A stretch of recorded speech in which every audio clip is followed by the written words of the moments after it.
Good morning and welcome back to Football Morning Show. Masih bersama gue Hanif Tamrin yang tetap setia menemani aktivitas pagi kalian setiap jam 7 pagi. Dan tentunya di pagi Sabtu yang indah ini kalian tentu tidak ngantor, lagi libur sambil mungkin olahraga. Tapi tetap bangun pagi gara-gara kemarin mungkin masih nonton bola ya. Tetap akan kita temani kalian semua dengan update-update terkini dari klub kesayangan kalian. Tentunya kita awali dulu dengan menyapa para komunitas My Friends yang sudah bergabung di kolom komentar episode kemarin dengan berbagai macam profesi unik. Antara lain teman-teman tentunya ada staff notaris. Penting nih ya buat nyiapin nih surat-suratnya ya. Fotokopi KTP-nya, mastiin datanya, penting nih staf notaris nih ya. Ada juga pegawai negeri sipil, jangan main Zuma bang. Kerja ya, ngasih tahu aja nih.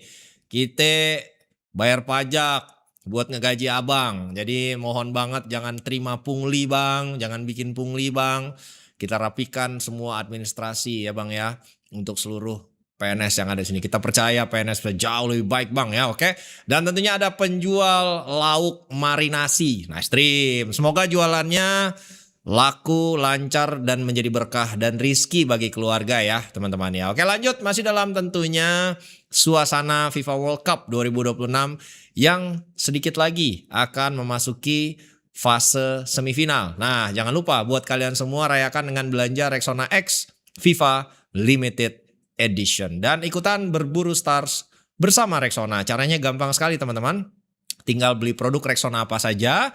Lalu kalian simpan struk pembelanjaannya untuk kemudian tinggal di-upload. Uploadnya kemana bang? Ke WhatsApp Rexona. Di mana bang? WhatsApp Rexona bang. Nah ini gue kasih tuh ya.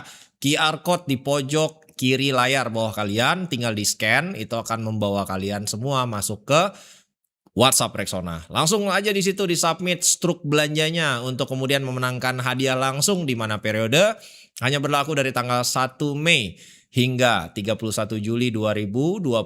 Sedikit lagi periodenya berakhir teman-teman ya. Karena Rexona adalah deodoran pertama yang memiliki teknologi amino aktif dengan 3 kali proteksi untuk melawan keringat dan bau badan. Berkat Rexona tentunya Football Morning Show bisa disaksikan secara gratis ya. Terus-terusan gratisnya kalau ada Rexona. Jadi jangan lupa disupport. Kalian tinggal klik tombol likes, kalian smash ya tentunya tombol hype, iya disimpan 2 kali seminggu biar video ini ada di beranda. Dan pastinya jangan lupa komen W Rexona karena nanti memasuki akhir dari Piala Dunia, berakhir pula kerjasama kita dengan Rexona. Jadi tolong disupport teman-teman. Akhir yang indah untuk kolaborasi gua dan Rexona yang sudah berlangsung selama 3 tahun lamanya. Terima kasih Rexona. Kita masuk dulu ke Piala Dunia. Ya dari update terkini tentunya secara resmi La Furia Roja alias Spanyol mampu menyingkirkan Belgia dan maju ke semifinal resmi menantang sama-sama calon juara nih dua ya, Prancis ya di semifinal. Di mana Rudi Garcia gagal memberikan tactical surprise untuk bisa tentunya menjegal La Furia Roja untuk maju ke semifinal. Ada beberapa hal ketika live reaction ini gue mempertanyakan tentunya manajemen pertandingan yang diterapkan oleh Rudi Garcia di laga paling krusial dalam karirnya. Dia memasang starting 11 dengan 4 pemain ofensif sekaligus. Charles de Ketelaar, Jeremy Doku, Leandro Trossard, dan pastinya Kevin De Bruyne untuk meladeni permainan Spanyol. Di mana hasilnya di babak pertama imbang 1-1, hanya membuat 1 peluang bersih dan berujung kepada 1 gol. Di mana ball possession kalah total dan rata-rata mereka hanya mengejar bayangan. Kalau formasi ini diharapkan untuk mampu melawan Spanyol secara overall, tentu sebuah tactical yang tidak tepat sasaran. Kenapa? Kunciannya ada di kata-kata yang gue bilang tadi, manajemen pertandingan.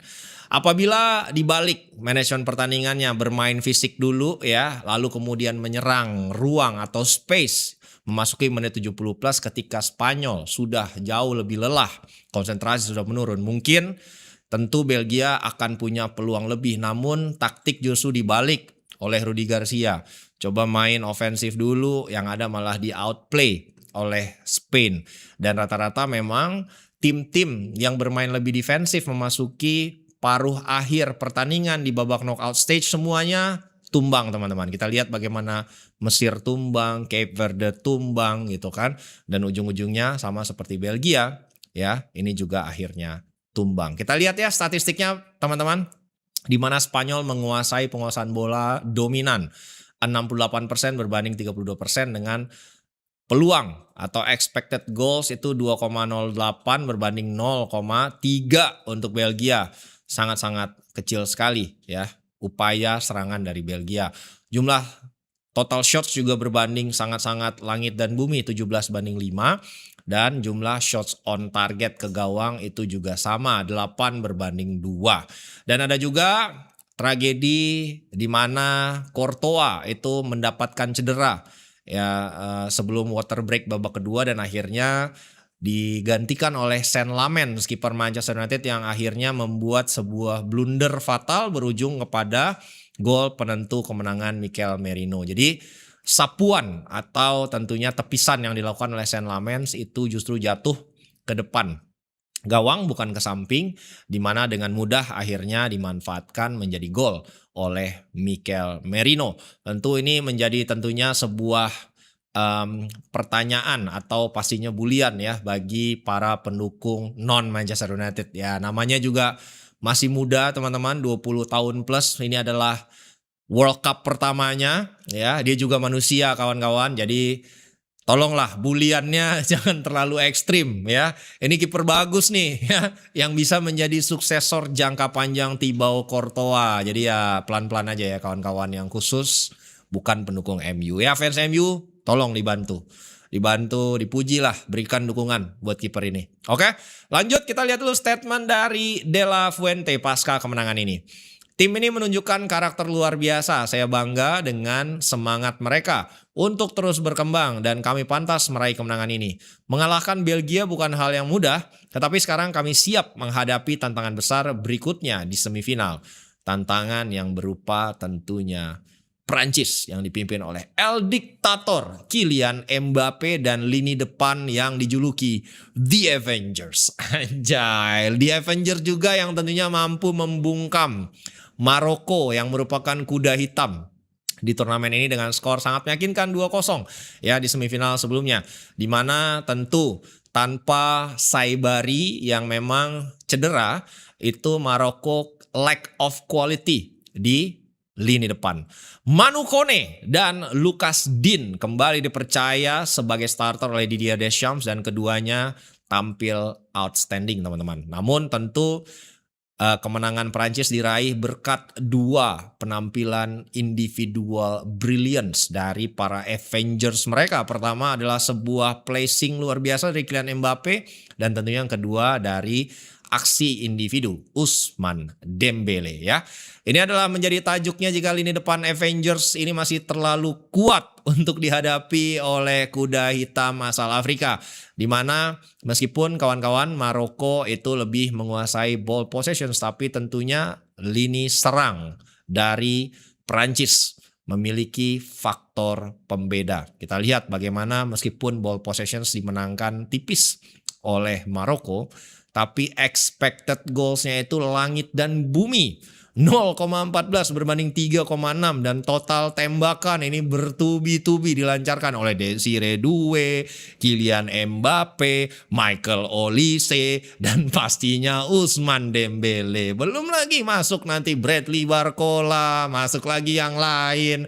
Ini tinggal merem aja. Kita lihat bagaimana nanti tentunya Spanyol bisa merespons lini depan Avengers ini, mengingat tentu mereka juga memiliki salah satu pertahanan terbaik, baru kebobolan 1 gol ya selama turnamen berlangsung melawan Belgia kemarin lewat sundulan dari Charles de Ketelaere. Kita lihat dulu statement dari Kylian Mbappe setelah resmi maju ke semifinal. Kami tahu hanya ada satu cara untuk benar-benar merasa tenang, yaitu terus menang.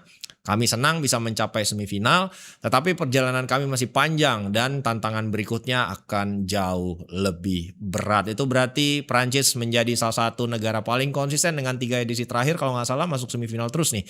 Ya, itu yang di highlight juga oleh Didier Deschamps. Saya bangga dengan tim ini. Para pemain selalu percaya kepada kemampuan mereka. Tetap tenang di momen-momen penting dan menunjukkan kualitas yang membawa kami ke semifinal. Kami pantas meraih kemenangan ini. Itu yang disampaikan oleh Deschamps kepada Reuters ya.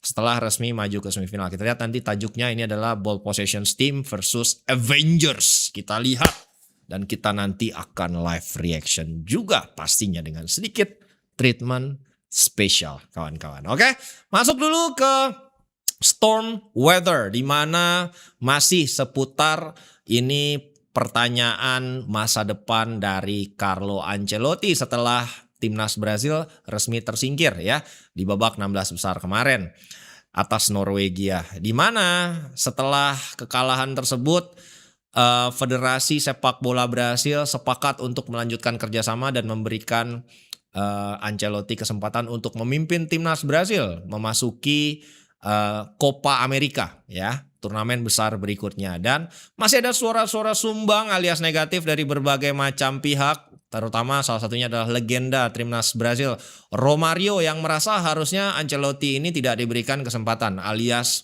wajib dipecat. Ya, kita lihat statement dari Romario. Laga menghadapi Norwegia sungguh memalukan. Saya akan membawanya ke pengadilan. Membawanya ini maksudnya membawa Carlo Ancelotti ke pengadilan ya. Dia tidak boleh bertahan menjadi pelatih timnas. Alasan kita gagal di Piala Dunia kali ini adalah karena tidak memiliki panduan jangka panjang yang ideal dan stabil. Kita tidak boleh mengulanginya. Itu yang disampaikan oleh Daily Mail. Jadi 2 serangan beruntun langsung diberikan oleh Romario. Pertama kepada CBF alias PSSI Brasil yang dipertanyakan ini rencana jangka panjangnya karena banyak sekali talenta muda Brasil yang dari usia sangat-sangat muda, masih remaja 16-17 itu udah dicaplok ke Eropa dan akhirnya membuat gaya permainan mereka itu udah seperti Eropa semua. Kehilangan identitas dari Jogo Bonito.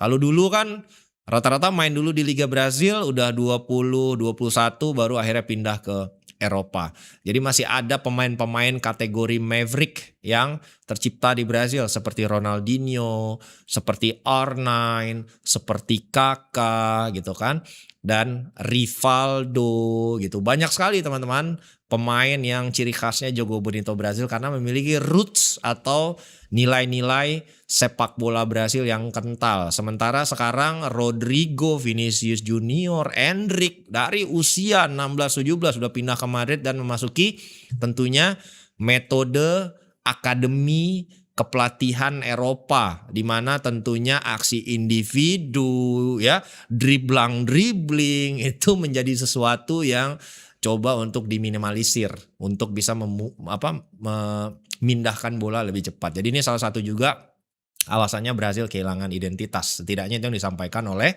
Romario. Nah, dengan tentunya hasil terkini di partai perempat final kemarin yang sudah tersaji 2 laga, kita lihat bagan teranyar dari FIFA World Cup 2026 di sebelah kiri, di mana secara resmi itu Prancis akan bertemu dengan Spanyol di semifinal untuk memperebutkan 1 tiket ke partai final. Sementara di bagan sebelah kanan kita akan melihat nanti malam dini hari bagaimana pertemuan antara Norwegia menghadapi Inggris. Ini juga kuda hitam yang baru di turnamen kali ini Norwegia. Itu apakah bisa menyingkirkan Inggris atau sebaliknya Inggris akan maju ke semifinal. Begitupun dengan Argentina kontra Switzerland ya. Siapa yang akan menemani Prancis dan Spanyol ke semifinal kita akan segera tahu besok pagi teman-teman ya. Kita lihat seperti itu dari Piala Dunia update-nya. Sekarang kita masuk sedikit ke La Liga, di mana tentunya Barcelona selalu memiliki cara yang unik dan kreatif untuk menemukan pundi-pundi baru. Dan diresmikan, ini sudah dilansir oleh Diario AS jika Barcelona resmi mengenerate ya uang sebesar 210 juta euro yang akan mereka gunakan kembali dalam memfunding ya atau membiayai aktivitas transfer mereka. Mencari striker baru nomor 9 tentu menjadi prioritas. Di mana uang 210 juta euro ini datangnya dari mana guys? Dari hutang alias pinjaman. di mana liquidity baru alias cash baru ini sudah diinjek ke dalam kredit facility Barcelona yang didapatkan dengan tentunya menjual ya hak siar mereka, hak siar televisi mereka lagi di masa depan, di mana dibagi dalam 2 kali termin pinjaman. Pertama di bulan Juli sudah disuntikan sebesar 105 juta euro. Kemudian pinjaman kedua akan datang pada bulan November 2026 ya. Sumber dari Barcelona menyatakan kepada Mundo Sportivo jika fasilitas financing ini sebesar 210 juta euro akan dimaksudkan untuk memperbaiki cash flow dari Barcelona, terutama untuk membiayai pembelian pemain dan juga tentunya pembayaran gaji pemain. Transaksi ini tentu akan membuat Barcelona mampu cukup all out untuk beberapa target yang tengah mereka bidik. Salah satunya tentu Julian Alvarez, dan yang dipastikan sudah akan datang dan resmi, siapa lagi kalau bukan rekrutan anyar dari Barcelona dalam diri Karim Adeyemi. Ini yang resmi menjadi pemain Barcelona. Sudah dirilis oleh Fabrizio Romano dan beberapa media asal Spanyol seperti Diario AS dan tentunya juga Mundo Sportivo jika kesepakatan antara Barcelona dan Borussia Dortmund sudah tercapai untuk Karim Adeyemi. Jika 1 hari yang lalu tawaran resmi Barcelona sebesar 22 juta euro resmi ditolak oleh Borussia Dortmund, tetapi dini hari tadi kesepakatan sudah tercapai dengan mahar transfer sebesar 22 juta euro plus ada bonusnya nih 7 juta euro dalam bentuk add-ons alias bonus. Karim Adeyemi juga akan resmi dikontrak selama 5 tahun teman-teman dan menjadi tentunya rekrutan sayap baru Barcelona. Transfer ini tidak akan berdampak terhadap upaya Barcelona mendatangkan nomor 9 baru. Jadi ini bukan berarti Barcelona tidak akan beli striker. Yang akan terdampak justru adalah 2 pemain. Yang pertama tentunya adalah sang wonderkid Barcelona yang didatangkan musim lalu. Itu adalah Rooney Bargi yang resmi akan masuk dalam daftar pemain yang akan di loan alias dipinjamkan oleh Barcelona ke klub lain untuk mendapatkan menit bermain yang lebih reguler. Karena dalam upaya transfer ini itu Karim Adeyemi melakukan tekanan terhadap Dortmund dengan menyatakan destinasi yang dia inginkan itu hanyalah Barcelona, mengingat memang kontraknya akan segera habis, membuat Dortmund akhirnya melunak dan menurunkan ekspektasi mereka yang tadinya mematok angka 30 juta euro atau tidak sama sekali. Setelah kesepakatan ini tercapai, resmi pula itu Barcelona memasukkan Ferran Torres dalam daftar jual. Ini lordnya anak camatnya Barcelona ya, karena memang posisinya juga mungkin agak sedikit overlap dengan Karim Adeyemi, membuat Barca berupaya untuk memasukkan Ferran Torres dalam daftar jual. Karena memang ini kontraknya juga akan segera habis teman-teman. Dan preferensi dari Barcelona untuk tidak mempertahankan Ferran Torres yang memang selama ini hanya menjadi substitute ya, atau pemain pengganti lebih banyaknya.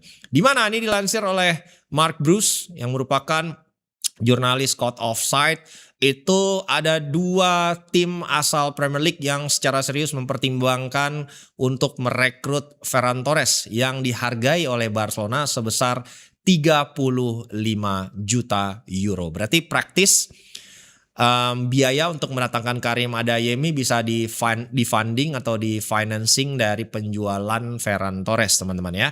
Ada 2 tim asal Inggris yang dikabarkan tertarik untuk mendapatkan jasa Ferran Torres yang ketika berada di Manchester City juga memiliki catatan cukup impresif ketika bermain di Premier League sebagai false nine.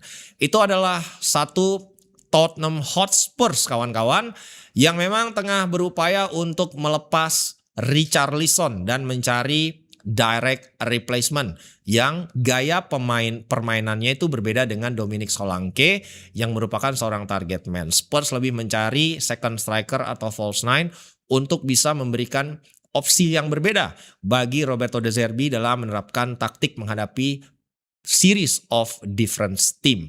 Begitupun dengan Aston Villa. Pasti kalau pemain Spanyol, good evening, tertarik. Itu karena mereka harus juga berpartisipasi di Liga Champions musim depan. Bisa tentunya menjadi opsi di lini depan. Karena ada juga kabar jika striker utama Aston Villa itu adalah Oli Watkins tengah diincar oleh Fenerbahce yang gagal membujuk Dusan Vlahovic untuk bergabung secara gratis ke Fenerbahce. Jadi ada kemungkinan ini efek domino akan terjadi jika Oli Watkins pindah ke Turki. Mereka Aston Villa as an institution dan sebagai sebuah klub akan bergerak untuk Ferran Torres ya. Itu dia teman-teman. Kita tinggalkan dulu Spanyol, masuk sedikit ke Inggris. Aduh, ini menjadi breaking news yang pertama. Jika Manchester United resmi membatalkan transfer Ederson karena isu medical. Nah, ini sebenarnya masih betul-betul chaos situasinya. Beberapa jurnalis itu sudah membocorkan dan memberitakan jika deal ini resmi kolaps, antara lain Sky Sports Italia dan juga Fabrizio Romano ya. Namun ada juga pandangan yang berbeda jika deal ini masih mungkin terjadi dan bisa diselamatkan. Antara lain itu dari Ben Jacobs yang bilang kalau United belum secara resmi mengkonfirmasi akan segera membatalkan kesepakatan ini. Ada beberapa versi yang beredar teman-teman ya terkait alasan deal ini bisa batal. Pertama tentunya itu dikarenakan hasil dari tes medis Ederson yang memflag kalau ada isu dengan historical cedera lutut dari sang pemain. Ketika di Januari kemarin sebenarnya Ederson juga nyaris untuk pindah ke Atletico Madrid. Ya, sudah melewati juga tes medis. Namun transfer tiba-tiba dibatalkan. Memang alasannya bukan karena tes medis, tapi beberapa pihak mengindikasikan hal ini. Kenapa? Karena kalau output komunikasinya adalah karena historical cedera dan gagalnya Ederson dalam melewati tes medis, tentu Atalanta menjadi pihak yang dirugikan karena tim-tim lain tentu tidak akan mau membeli Ederson di angka yang ideal. Kurang lebih begitu. Nah, apabila tidak hasil medikal yang dijadikan alasan, itu mungkin akan menjadi bad PR movement juga bagi Manchester United. Kalau misalnya alasannya nih, United akhirnya merilis ya secara resmi kami tidak jadi membeli Ederson karena kami punya target lain. Itu akan membuat tentunya United berada dalam posisi bulan-bulanan lagi teman-teman. Kenapa? Karena kenapa lu udah tahu ada target lain dari kemarin lu nggak resmikan target yang lain gitu. Kenapa lu ngejar Ederson dari bulan Juni, sekarang udah di Juli, kenapa baru sekarang dibatalin, kenapa nggak race soal ini lebih cepat. Jadi ini yang kurang lebih membuat akhirnya baik dari sisi United itu memberikan embargo kepada para jurnalis untuk tidak merilis berita apapun terkait Ederson sampai pengumuman resmi datang dari pihak klub ya. Dan Atalanta dikabarkan oleh Fabrizio Romano dan Sky Sports itu tidak mempermasalahkan hal ini dan akan menerima Ederson kembali ke Bergamo karena mereka yakin tidak ada permasalahan yang begitu krusial terkait riwayat cedera dari Ederson. Ya, kita lihat ini menarik disaksikan seperti apa nanti progresnya dan seperti apa juga upaya dari Atalanta untuk nanti apakah akhirnya memperpanjang kontrak Ederson atau kembali berupaya menjual. Nah, kalau berupaya menjual, ini udah pasti harganya turun drastis karena ini udah melebar kemana-mana, udah bocor kemana-mana kalau ada permasalahan lutut. Seperti yang terjadi ini mirip-mirip kasusnya Jean-Philippe Mateta dari Crystal Palace ke AC Milan di Januari kemarin yang gagal lolos tes medis. Karena setelah dicek ternyata lututnya cederanya cukup parah dan diperkirakan akan mempengaruhi penampilan dari sang pemain ya. Kurang lebih gitu teman-teman, dan ini tentu membuat kita bertanya-tanya. Kenapa sih Man United dari awal Ben Jacobs dan teman-teman jurnalis yang lain broke the news secara eksklusif jika United itu mengincar Andre Santos. Dari rumor terjadi hingga akhirnya kemarin sudah resmi diumumkan Andre Santos akan bergabung ke Manchester United, itu hanya selang hitungan hari. Sementara buat target-target lain itu lama sekali Manchester United. Ya karena ini ternyata alasannya ada permasalahan medical yang ditemukan oleh Manchester United untuk Ederson. Jadi mereka bergerak cepat untuk transfer Andre Santos. Jadi paham kan sekarang kenapa tiba-tiba Andre Santos, kenapa cepet banget ya. Dan tentu itu membuat Jason Wilcox dan Omar Bereda ini segera langsung bergerak karena Andre Santos masuk dalam kategori pemain yang memang sudah memiliki pengalaman di Premier League, dan yang paling penting lagi dia tersedia ya di market dengan harga yang sesuai dengan budget Manchester United. Nah, Andre Santos sudah resmi melewati medical test, lolos dan menandatangani kontrak berdurasi 5 tahun bersama Manchester United. Dan tentu ini menjadi rekrutan anyar pertama era Michael Carrick yang baru, dan beberapa pertanyaan kemarin sempat muncul ke permukaan, dan ketika gue bikin in-depth akhirnya ini cukup terjawab ya. Kenapa sih Andre Santos? Nah sekarang kita coba sedikit lebih dalam lagi dari aspek permainan. Kalau kemarin kan gue mencoba membuat in-depth dari perspektif manajemen. Kenapa manajemen United akhirnya pivot ke Andre Santos dan kenapa ini cepat sekali.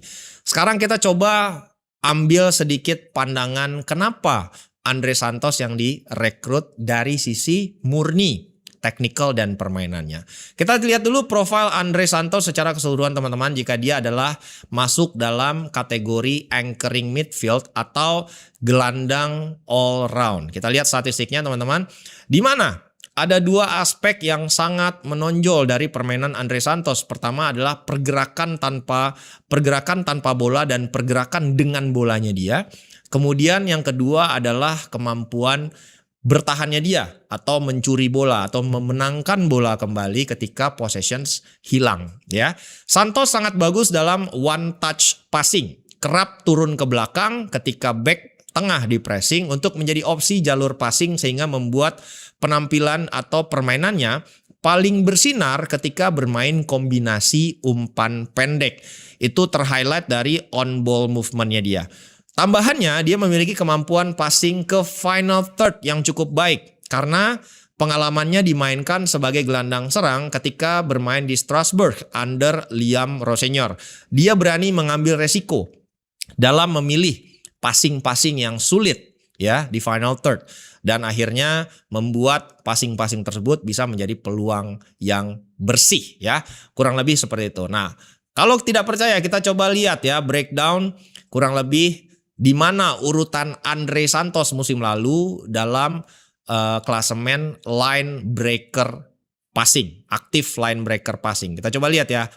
Andre Santos ada di tengah-tengah dengan rataan 15 ya line breaker yang dia buat ya per 100 umpan. 15 itu adalah umpan berbahaya ke depan, ke final third, ke daerah berbahaya lawan ya.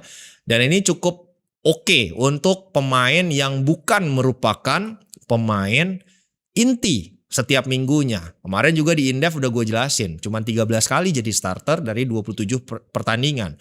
Dan tentu dengan ingredients ini, apabila dia berlatih di samping Bruno Fernandes kawan-kawan, ini aspek atribut permainannya ini tentu akan semakin membaik. Begitupun ketika dia kehilangan bola, Santos pemain yang baik dalam memenangkan bola kembali karena level of dynamism dalam pergerakan tanpa bolanya membuat dia mampu tentu men-trigger transisi cepat yang akhirnya berbuah menjadi gol, dan ini dibuktikan dengan catatan 10 gol yang dia cetak di League One saat memainkan role tersebut ya. Dan tentunya juga salah satu alasan dan motivasi Manchester United akhirnya memutuskan untuk tidak melanjutkan transfer Ederson karena alasan medical, itu juga karena availability dari target lain yang beberapa episode yang lalu gue udah bilang, sebelum rumornya ada gue udah bilang sama kalian, fans MU waspada dengan Manu Kone. Gue udah bilang gitu. Kenapa? Karena dia available di market, dia available di harga yang masuk dalam budgetnya Manchester United, dan dia tampil sangat brilian di Piala Dunia ya. Dan memang secara resmi juga sudah dikabarkan oleh multiple source antara lain Gazzetta dello Sport, jika dengan kemungkinan kolapsnya transfer Ederson, Manchester United tengah mengincar sosok Manu Kone. Di mana kawan-kawan, Manu Kone itu tampil begitu luar biasa di Piala Dunia. Practically dia sudah menggeser posisi Aurelien Tchouameni sebagai starter di timnas Prancis. Kemarin di laga krusial kontra Maroko, dia juga tampil sebagai starting 11 ya. Dan dia juga menunjukkan bagaimana fleksibilitinya sebagai gelandang box to box maupun defensive midfield.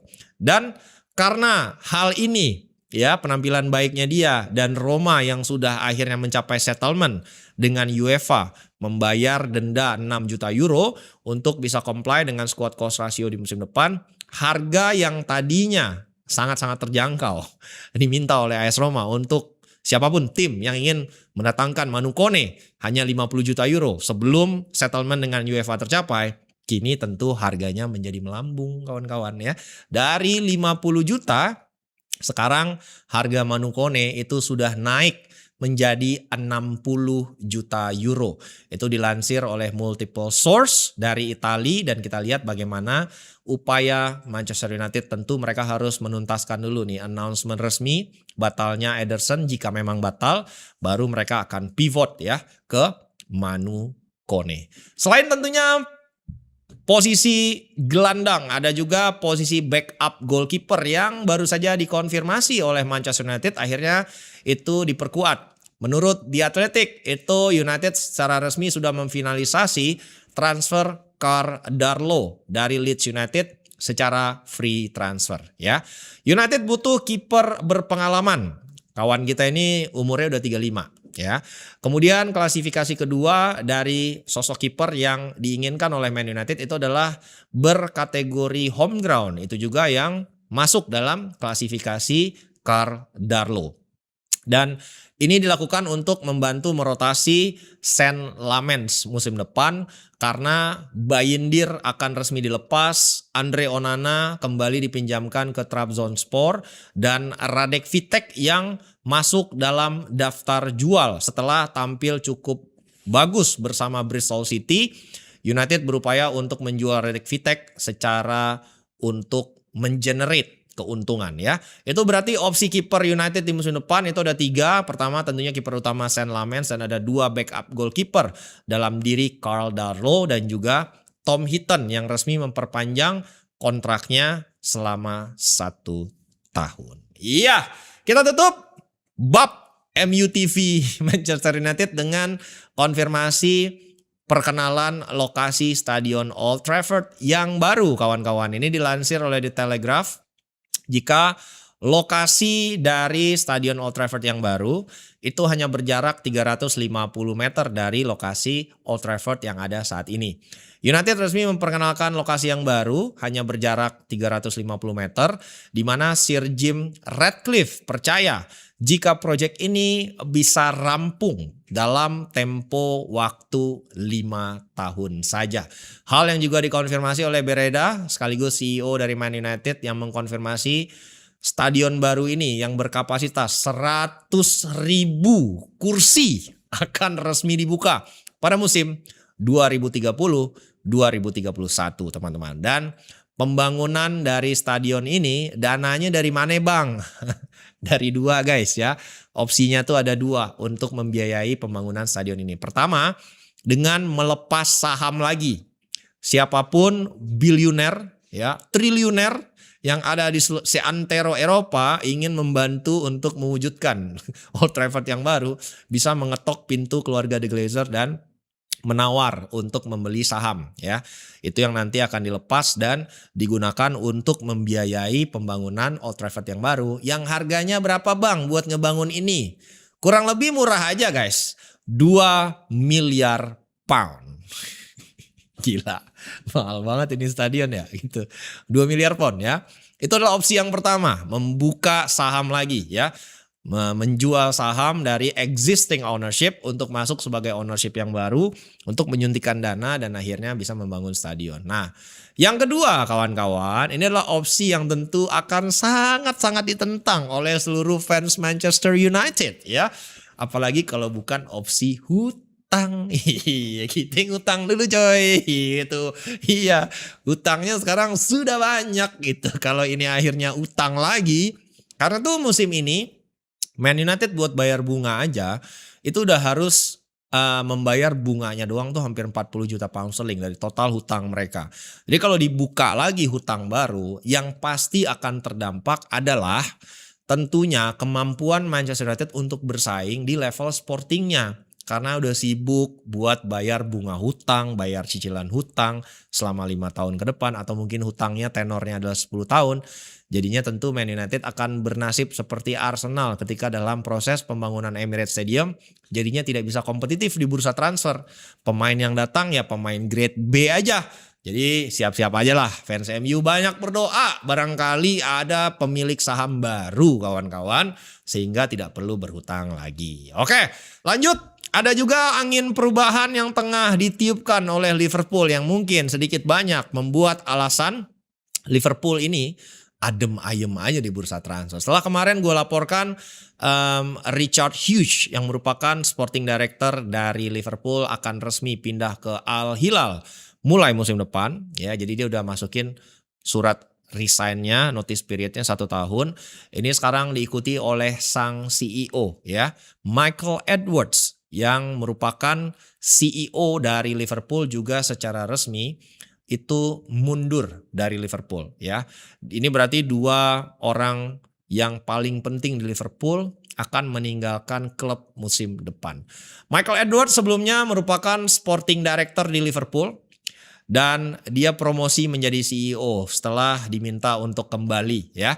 Dan dia menjadi pioneer smart recruitment model yang dikembangkan oleh Liverpool sehingga mampu merekrut pemain-pemain dengan harga kalau tidak di bawah market atau rekrutmennya harga market tapi rata-rata berhasil. Seperti tentunya Virgil van Dijk, Alisson, Mo Salah, kemudian ada Wijnaldum, Andy Robertson, Firmino, Sadio Mane, ini kan semua masterclass-nya Michael Edwards ya, kurang lebih gitu. Dan kepergian Edwards dan juga Richard Hughes tentunya sedikit banyak mengganggu stabilitas dari Liverpool. Dan penggantinya adalah suksesor dari dalam. Itu adalah Mike Gordon yang saat ini menjabat Director of Football Operations di Liverpool teman-teman ya. Alasan Edwards mundur itu karena tidak diberikannya realisasi janji-janji dari FSG. Jadi ketika Michael Edwards ini kembali ke Liverpool, salah satu yang disepakati antara Michael Edwards dan juga FSG adalah untuk mencoba merubah Liverpool sebagai sebuah institusi menjadi mengikuti tren multi-club ownership. Nah, kurang lebih gitu. Dari perspektif tentunya persaingan dengan tim-tim Eropa lain, model multi-club ownership ini adalah model yang lagi tren dan diterapkan pertama kali oleh CFG alias City Football Group yang punya klub di Amerika, Amerika Latin, kemudian juga punya Girona, punya juga di Jepang, punya juga di Australia, sehingga mampu mendistribusikan pemain-pemain berbakat ya di seantero benua. Kemudian kalau ada juga pemain-pemain berbakat yang didapatkan di Australia, kemudian juga di Amerika Selatan atau di Spanyol, itu bisa langsung direkrut ke parent club. Nah ini sekarang adalah model yang lagi tren. Bluco juga punya Strasbourg, kemudian Marinakis Group itu juga punya Olympiakos, punya Nottingham Forest gitu ya. Terus ada juga satu tim di Amerika Latin. Jadi ini mungkin yang membuat Michael Edwards kecewa karena dia dijanjikan akan bisa memimpin ya Liverpool sebagai brand yang jauh lebih global. Meskipun sudah beberapa kali menginisiasi potensial klub yang bisa diakuisisi di negara lain, tapi tidak pernah menjadi kenyataan ya, kurang lebih gitu. Ada juga sebuah revelations yang diungkapkan oleh Jurgen Klopp dalam tentunya hubungannya dan Michael Edwards dalam berupaya mendatangkan pemain-pemain bintang, dan salah satunya adalah ini mencoba mendatangkan Kylian Mbappe, disampaikan oleh Jurgen Klopp. Jika kedua sosok ini itu bahkan sampai mencarter jet pribadi ya untuk bisa membujuk Kylian Mbappe bergabung ke Liverpool. Memang beberapa musim yang lalu tuh sempat ada rumornya guys, kalau Liverpool ini tengah mencoba mendatangkan Kylian Mbappe. Cuman pada saat itu mungkin gak ada yang take it seriously gitu ya. Tapi ternyata benar adanya. Bahkan Michael Edwards dan juga Jurgen Klopp mensanction charter pesawat pribadi, pesawat jet pribadi yang secara khusus itu mengakomodir Kylian Mbappe dan keluarganya untuk naik ke pesawat tersebut bersama Jurgen Klopp. Sampai ada buffetnya di dalam. Jadi mereka cuma terbang doang, muter-muter di udara. Biar apa? Biar ini upaya membujuk Kylian Mbappe dan keluarganya untuk pindah ke Liverpool tidak tercium ke media, ya.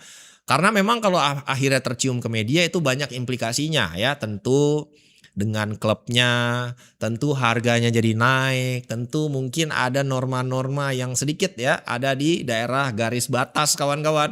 Dan terlepas dari upaya dari Jurgen Klopp semaksimal mungkin untuk mencoba merayu Kylian Mbappe, ujung-ujungnya dia pindah ke PSG juga, kurang lebih gitu ya.